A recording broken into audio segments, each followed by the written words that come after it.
Vince McMahon and I were at the television convention, the National Association of Program Television Executives, NAPTE convention in Las Vegas.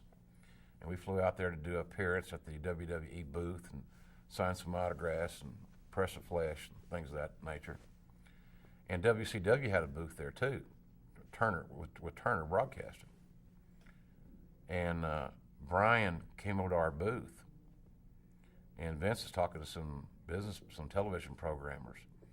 And Brian's coming in there, and he's MFing this and MFing that. And God damn, it's Vince McMahon. Mother, it's Vince McMahon. You know, the great Vince McMahon, blah, blah, blah.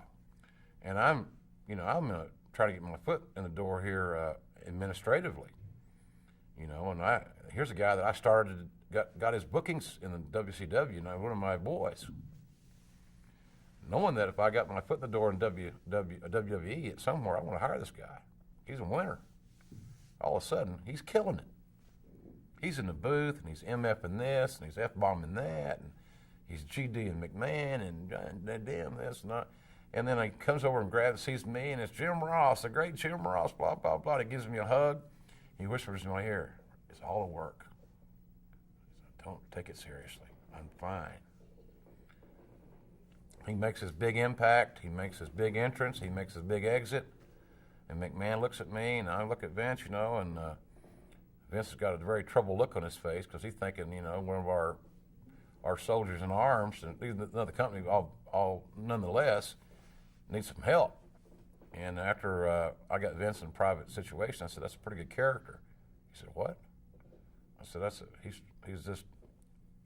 playing a character. That wasn't the way he really is? Nope. I said, do you see when he hugged me? He said, yeah. I thought he was going to take you down.